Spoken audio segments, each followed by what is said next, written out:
Hi friends, master piece എന്ന YouTube ചാനലിൻ്റെ പുതിയൊരു വീഡിയോയിലേക്ക് നിങ്ങൾക്ക് ഏവർക്കും സ്വാഗതം. ഞാൻ നിസാർ ബാബു. ഇന്ന് നിങ്ങൾക്ക് ഒരു ഗ്യാസ് ലൈറ്റർ എങ്ങനെ സർവീസ് ചെയ്യാം എന്നുള്ള ഒരു വീഡിയോ ആണ് ഞാൻ നിങ്ങൾക്കായി നിർമ്മിക്കുന്നത്.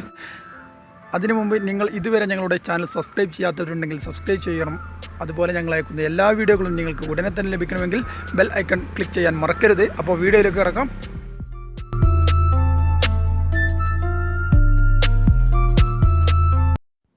അപ്പോൾ സുഹൃത്തുക്കളെ, ഇന്ന് ഒട്ടുമിക്ക വീടുകളിലും നമ്മൾ ഉപയോഗിക്കുന്നത് ഗ്യാസ് അടുപ്പുകളാണ്. എന്നാൽ ഈ ഗ്യാസ് അടുപ്പുകളിൽ ഉപയോഗിക്കുന്ന ഈ ഗ്യാസ് ലൈറ്റർ കംപ്ലൈൻറ്റ് വന്നാൽ നമ്മൾ അധിക പേരും പുതിയത് ഒന്ന് വാങ്ങാറാണുള്ളത്.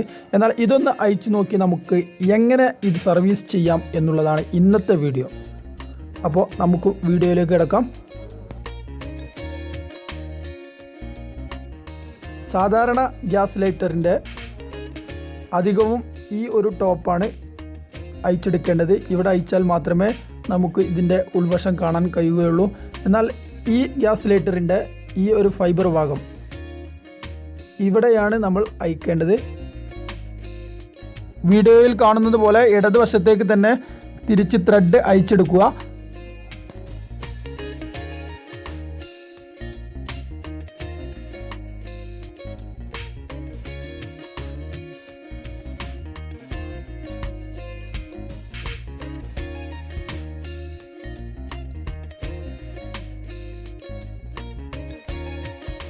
ഈ ഒരു പാർട്സിൻ്റെ ഇവിടെ വരുന്ന ഈ സ്പ്രിങ് കംപ്ലൈൻറ്റ് വന്നാൽ എന്ത് സംഭവിക്കുമെന്ന് വെച്ചാൽ, നമ്മൾ ഈ സ്വിച്ച് അമർത്തുമ്പോൾ സ്വിച്ച് അമരും, പക്ഷേ മുകളിലേക്ക് അത്ര കറക്റ്റായിട്ട് ഉയർന്നു വരില്ല. ആ സമയത്ത് ഈ സ്പ്രിങ് ഒന്ന് ചെറുതായിട്ട് ലൂസ് ചെയ്ത് വിട്ടാൽ നമുക്ക് വീണ്ടും രണ്ടാമത് കണക്ട് ചെയ്താൽ നമുക്ക് ആ ഒരു പ്രോബ്ലം അവിടെ തീർന്നു കിട്ടുന്നതാണ്. സ്വിച്ചിൻ്റെ പ്രോബ്ലം മാത്രമാണ് ഉള്ളതെങ്കിൽ ഇവിടെ വെച്ച് നമുക്ക് സർവീസ് നിർത്താം.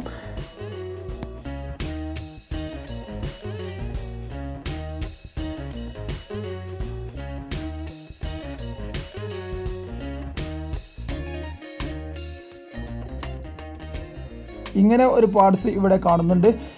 വിവിധ ഗ്യാസ് ലൈറ്ററുകളിൽ വിവിധ തരത്തിലാണ് ഇത് ഉണ്ടാവുക. എന്നാൽ എല്ലാത്തിൻ്റെയും മെത്തേഡ് ഒന്ന് തന്നെയായിരിക്കും. ഒരു ക്രിസ്റ്റൽ വർക്ക് ചെയ്യിക്കുക എന്നുള്ളതാണ് അവരുടെ ഉദ്ദേശം. അപ്പോൾ നമുക്ക് ഇവിടെ ഒന്ന് ഈ അവസാനത്തെ ഈ സ്റ്റീൽ ഭാഗം ഒന്ന് അയച്ചു നോക്കാം.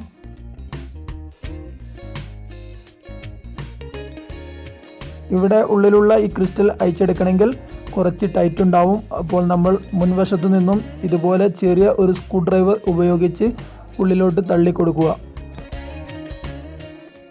നമ്മളിങ്ങനെ ബലമായി അയച്ചെടുക്കുമ്പോൾ ഇവിടെ മുകളിൽ വരുന്ന ഈ വാഷർ താഴെ പോയി കാണാതാകാൻ സാധ്യതയുണ്ട്. അതുകൊണ്ട് നമ്മൾ ശ്രദ്ധിച്ച് അയച്ചെടുക്കുക. എന്നിട്ട് വാഷർ നമ്മൾ മാറ്റി വെക്കണം. ഇത് പിന്നീട് നമ്മൾ റീഫിറ്റ് ചെയ്യുമ്പോൾ അവിടെ കണക്ട് ചെയ്തിട്ടില്ലെങ്കിൽ നമ്മൾ കറക്റ്റായിട്ട് വർക്ക് ചെയ്യുന്നതല്ല നമ്മുടെ ഈ ഗ്യാസ് ലൈറ്റർ.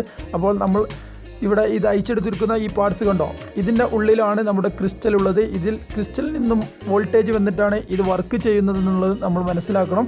ഈ ക്രിസ്റ്റൽ നമുക്കൊന്ന് ജസ്റ്റ് ഒന്ന് അയച്ചു നോക്കാം. ഇതിൻ്റെ പ്രവർത്തനങ്ങളൊക്കെ എന്തൊക്കെ ഒന്ന് കണ്ടിട്ട് നമ്മൾക്ക് ഇത് അടച്ചു വെക്കാം. ഇവിടെയുള്ള കംപ്ലൈൻറ്റ് ഇപ്പോൾ നമ്മൾ നേരത്തെ കണ്ടു. ഇതിൻ്റെ ഈ ഫൈബർ പൊട്ടിപ്പോയതാണ്. ഇവിടെ ഈ ഗ്യാസ് ലൈറ്ററിൻ്റെ കംപ്ലൈൻറ്റ് എന്ന് വെച്ചാൽ ഈ ഫൈബറിൻ്റെ ഈ ഭാഗം പൊട്ടിപ്പോയതാണ്. അതുകൊണ്ട് നമുക്ക് ഇതിനുള്ളിലുള്ള ക്രിസ്റ്റൽ അയച്ചു വെച്ചതിന് ശേഷം നമുക്ക് ഈ ഫൈബർ ഭാഗം ഒന്ന് ഒട്ടിച്ചെടുക്കാം. ഇത് ഒട്ടിക്കാൻ വേണ്ടി ഈ ക്രിസ്റ്റൽ അയക്കേണ്ട ആവശ്യമില്ല. എന്നാലും ഇതിനുള്ളിൽ എന്തെല്ലാം പാർട്സുകളാണ് ഉള്ളത് എന്നെല്ലാം നമുക്ക് നോക്കാം. അപ്പോൾ നമ്മൾ ഇത് അയക്കുമ്പോൾ ശ്രദ്ധിക്കുക, ഇതിൻ്റെ പാർട്സ് എല്ലാം അതുപോലെ തന്നെ ഉള്ളിലോട്ട് കറക്റ്റായിട്ട് വെക്കാൻ മറക്കരുത്.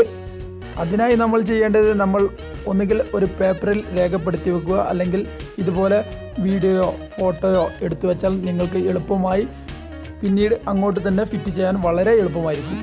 അപ്പോൾ നമുക്ക് ഇത് ഒരു പശ ഉപയോഗിച്ച് ഒട്ടിച്ചെടുക്കാം. ഇവിടെ ഫെവിക്വിക്കാണ് ഞാൻ ഉപയോഗിച്ചത്. സൂപ്പർ ഗ്ലൂ ഉപയോഗിച്ചാലും മതി.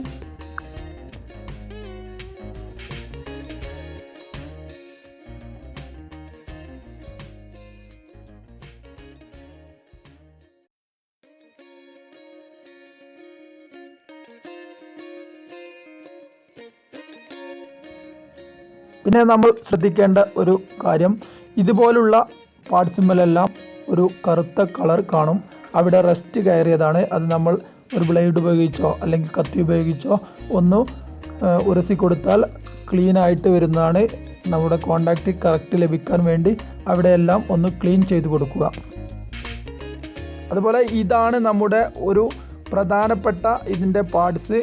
ഇതിൻ്റെ പേര് ക്രിസ്റ്റൽ എന്നാണ്. ഈ ക്രിസ്റ്റലിൽ നിന്നും 800 വോൾട്ടേജ് ആണ് പുറത്തേക്ക് വരുന്നതെന്നാണ് എൻ്റെ ഒരു ധാരണ. ശരിയാണെങ്കിൽ അല്ലെങ്കിൽ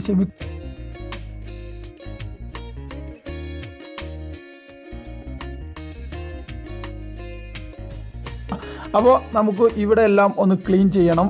നല്ല വൃത്തിയായിട്ട് ക്ലീൻ ചെയ്ത് എവിടെയെല്ലാം റസ്റ്റ് പിടിച്ചിട്ടുണ്ടോ അവിടെയെല്ലാം ക്ലീൻ ചെയ്ത് നമ്മൾ വീണ്ടും റീഫിറ്റിംഗ് ചെയ്യുകയാണ്. അപ്പോൾ നമ്മുടെ കംപ്ലൈൻറ്റ് നമ്മൾ കണ്ടെത്തിയത് കൊണ്ട് വേറെ പ്രോബ്ലങ്ങളൊന്നും ഉണ്ടാവില്ല എന്ന് കരുതി നമ്മൾ റീഫിറ്റ് ചെയ്യുകയാണ്. നമ്മൾ അയച്ചെടുത്തിരിക്കുന്ന എല്ലാ സാധനങ്ങളും അതേപോലെ തന്നെ റീഫിറ്റിംഗ് ചെയ്യുക.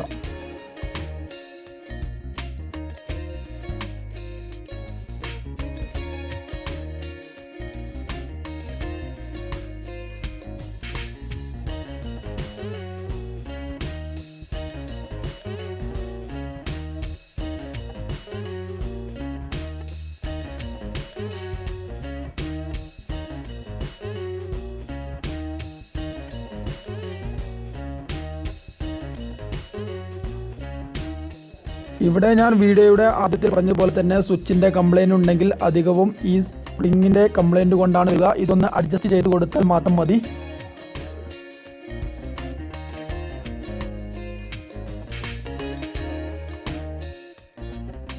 പ്രിയമുള്ള സുഹൃത്തുക്കളെ, ഇന്നലെ ഞാൻ അപ്ലോഡ് ചെയ്ത സീലിംഗ് ഫാൻ സർവീസ് നിങ്ങൾക്ക് ഇഷ്ടപ്പെട്ടു എന്ന് എനിക്ക് മനസ്സിലായി.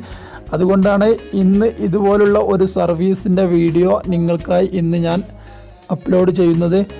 ഈ വീഡിയോ നിങ്ങൾ മാക്സിമം ഷെയർ ചെയ്യുക. അതുപോലെ നിങ്ങളുടെ കമൻറ്റുകൾ ഞങ്ങൾക്ക് വിലപ്പെട്ടതാണ്. നിങ്ങളുടെ അഭിപ്രായങ്ങൾ നിങ്ങൾ കമൻറ്റിൽ രേഖപ്പെടുത്തുക. ഞങ്ങളുടെ ഭാഗത്ത് എന്തെങ്കിലും ഈ വീഡിയോയിൽ തെറ്റുണ്ടെങ്കിൽ ഞങ്ങൾക്ക് ചൂണ്ടിക്കാണിച്ചു തരിക. അതുപോലെ തന്നെ നിങ്ങൾ ഇതുവരെ ഞങ്ങളുടെ ചാനൽ സബ്സ്ക്രൈബ് ചെയ്യാത്തവരാണെങ്കിൽ സബ്സ്ക്രൈബ് ചെയ്യുക. ഞങ്ങളുടെ എല്ലാ വീഡിയോകളും നിങ്ങൾക്ക് ഉടനെ തന്നെ ലഭിക്കണമെങ്കിൽ ബെൽ ഐക്കൺ ക്ലിക്ക് ചെയ്യുക. അപ്പോൾ അടുത്തൊരു വീഡിയോയുമായി മാസ്റ്റർ പീസ് വീണ്ടും നിങ്ങളുടെ മുന്നിലേക്ക് വരുന്നതാണ്.